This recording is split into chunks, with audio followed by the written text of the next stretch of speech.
চীনের প্লেন এখন তেহরানে, চুপিসারে ইরানকে পাঠানো হচ্ছে অস্ত্র, আর আমেরিকার দূতাবাসে হামলা ইরানে নয় ইসরায়েলে। মধ্যপ্রাচ্য এখন নতুন এক যুদ্ধক্ষেত্র।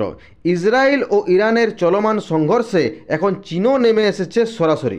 কিন্তু প্রশ্ন হচ্ছে, চীন কেন এমন করছে?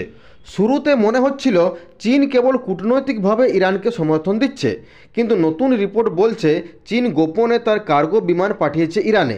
এই বিমানগুলো রাতের অন্ধকারে তেহরানে ল্যান্ড করেছে। ট্র্যাকিং এড়াতে ট্রান্সপন্ডার বন্ধ রাখা হয়েছে। এমনকি অনুমান করা হচ্ছে এই প্লেনগুলোতে অস্ত্র সরবরাহ করা হচ্ছে ইরানকে।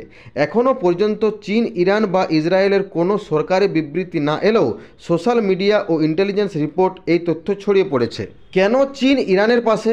এর পেছনে রয়েছে বিশাল অর্থনৈতিক ও কৌশলগত সম্পর্ক। চীনের সবচেয়ে বড় অপরিশোধিত তেলের সরবরাহকারী দেশ হলো ইরান। 2023 সালে দৈনিক 7 লাখ ব্যারেল তেল নিয়েছে চীন, যার বেশিরভাগে শ্যাডো ফ্লো মানে নিষেধাজ্ঞা এড়িয়ে এসেছে। 2021 সালে দুই দেশের মধ্যে 25 বছরের রেড গ্রিন সহযোগিতা চুক্তি হয়েছে। এই চুক্তির অধীনে চীন ইরানের ইকোনমিতে $400 বিলিয়ন বিনিয়োগের প্রতিশ্রুতি দেয়, যার মধ্যে প্রায় $50 বিলিয়ন যায় ইরানের রেভলিউশনারি গার্ড এর হাতে। আরেকটি কারণ হলো বেল্ট অ্যান্ড রোড ইনিশিয়েটিভ। চীনের এই বিশাল প্রকল্পে ইরান গুরুত্বপূর্ণ করিডোর হিসাবে কাজ করে।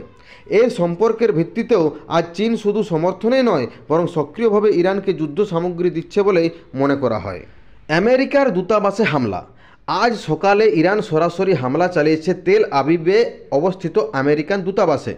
যদিও বড় কোনো ক্ষয়ক্ষতির খবর নেই, তবে এটি প্রমাণ করে যে এখন শুধু ইসরায়েল নয়, আমেরিকাও ইরানের টার্গেট। ডোনাল্ড ট্রাম্প এর মধ্যে বলেছেন যুদ্ধ থামানো দরকার, কিন্তু 2 দিন আগেই তিনি যুদ্ধের পক্ষে ছিলেন। এটা প্রমাণ করে যে পরিস্থিতি কতটা দ্রুত বদলে যাচ্ছে। বিশ্ব রাজনীতিতে এখন স্পষ্ট যে এখন ইসরায়েল বনাম ইরান নয়, এটা আসলে ইসরায়েল আমেরিকা বনাম ইরান চীন হয়ে দাঁড়িয়েছে। এই পরিস্থিতি ভারতের জন্য গুরুত্বপূর্ণ, কারণ ভারত চায় মধ্যপ্রাচ্যে স্থিতিশীলতা, কারণ এখান থেকেই ভারতের বিশাল অয়েল আমদানি হয়।